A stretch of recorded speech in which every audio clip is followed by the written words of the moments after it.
नमस्कार दोस्तों, स्वागत है आप सभी का मेरे YouTube channel PMT astro trust में। और मैं हूं आप सभी का साथी डॉक्टर मनीष त्रिपाठी।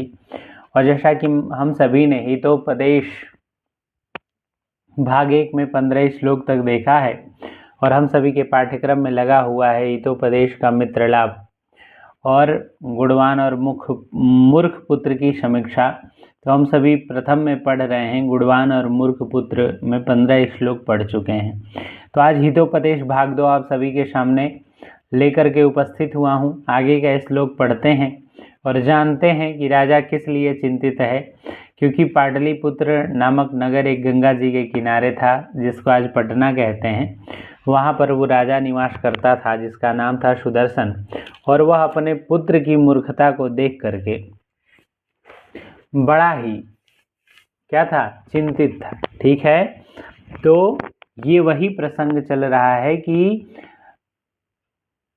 100 पुत्र होने से, 100 मूर्ख पुत्र होने से बेहतर है कि कोई एक अच्छा लड़का पैदा हो जाए। ठीक है, तो सजातो ये न जाते न याति वंशम समुन्नतिम और परिवर्तनी संसारे मृतः को वा न जायते। इस परिवर्तनशील संसार में कौन नहीं मरता, लेकिन जन्म लेना उसकी सार्थकता है भैया, जिससे उसकी वंश कुल और परंपरा को वृद्धि प्राप्त हो, या वंश कुल और गोत्र की परंपरा वृद्धि को प्राप्त हो।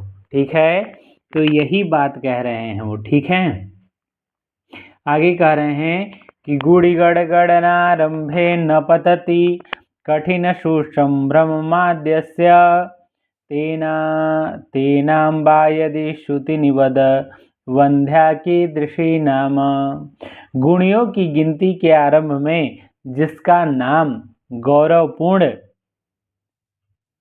खड़िया से नहीं लिखा जाए, गुणियों के गुणिनाम गणनारंभे गिनती के आरंभ में जिसका नाम गौरवपूर्ण खड़िया से कठिनम सुसंभ्रमाद्यस्य नहीं लिखा जाए, तो ते नाम्बा यदि श्रुतिनी, ऐसे पुत्र जो माता पुत्रवती कहलावे, तो वद बंध्या की दृषि नाम, तो वह बांझ कैसी होगी। ठीक है, या तो कहो बांझ कैसी होती है, अर्थात जिसका पुत्र निर्गुणी है वह सचमुच में बांझ के समान ही है, ऐसी बातें कह रहे हैं। ठीक है, कि जिसका पुत्र जन्म ले गुड़ी गणनारंभे, ठीक है, उसके गुण को खड़िया से न लिखा जाए अग्र पेज में या अग्रभाग में, जैसे पुत्र की माता कहलाने से बेहतर है भैया कि वो बांझ कहला ले। ठीक है, करे कि दाने तपसी शौर्ये च यस्य न प्रथितं मनः विद्यायामर्थलाभे च मातुरुच्चारये वश।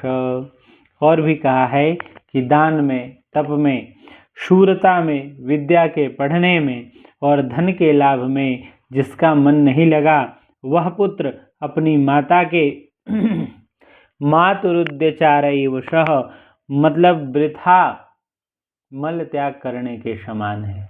ठीक है, जो इन सारी चीज़ों में मन नहीं लगाता है उसका जीवन व्यर्थ है। ठीक है, ऐसा बता रहे हैं। अपरम च, और वही बात करे कि बरम में को गुड़ी पुत्रो न च मूर्ख शतान्यपि। 100 मूर्ख पुत्र होने से बेहतर है भैया कि वरम एको गुड़ी पुत्रो, एक गुणी पुत्र हो जाना श्रेष्ठ है। और एक चंद्र तमोहंती न च तारा गणापि।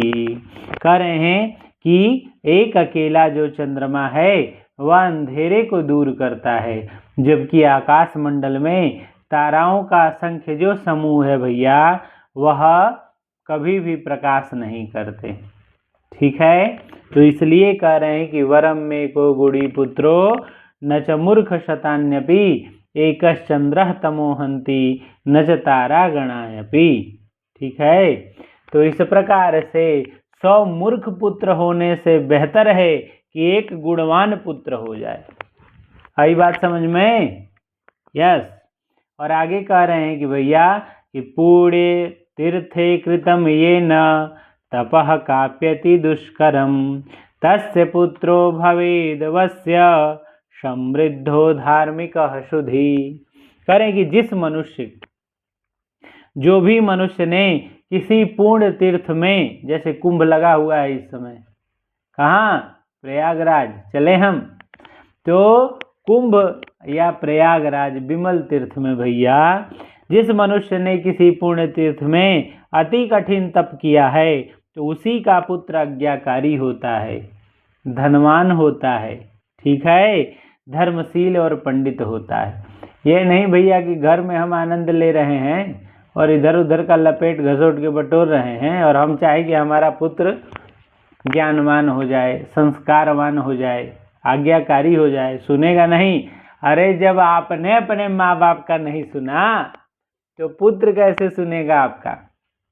समझ रहे हैं कि नहीं? तो इसलिए भैया अपने पुत्र को अगर सुनाना है तो उससे पहले अपने माँ बाप का सुनना पड़ेगा। आई बात समझ में? और आगे करें, अर्थागमो नित्यम रोगिताश्च प्रिया च भार्या प्रियवादिनी च वसश्च पुत्रोऽर्थकरी च विद्या षड्जीवलोके सुखानिराजन। करे धरती पे 6 ही सुख है, उसका नाम क्या है भैया? तो अगर 6 सुख है तो बाकी क्या चीज है?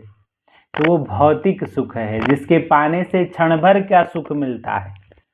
गाड़ी ले ले, बंगला ले ले, घोड़ा ले ले, ये कर दे, एल्बम बनवा ले, क्षण भर का सुख है। जब तक नहीं है तभी तक, जिस दिन आपके पास आ जाएगा वो सुख चला जाएगा। तो करे अर्थागमो, अर्थ मतलब धन का आगमन होता रहे, नित्यम रोगिताश्च, और घर में धन का आगमन होता रहे और घर में रहने वाले आरोग्य को प्राप्त हो, मतलब रोग व्याधि न हो। अर्थागमो नित्यम रोगिताश्च, और प्रिया च भार्या, भार्या कैसी हो? तो प्रिय हो, ठीक है, मधुर हो, मिठाई वाली ना, प्रिया च भार्या। और उसके बाद प्रियवादिनी च, कह रहे हैं, क्या कह रहे हैं भैया? कह रहे हैं प्रियवादिनी, कर्कश बोले वाली ना, कि मुँह में सुंदर रहे ना, मुखी सुंदर हो, बोले तो लागे कि धसा दे, ऐसन वाली नहीं पत्नी चाहिए। पत्नी कैसी हो? प्रिय हो और प्रिय बोलने वाली हो।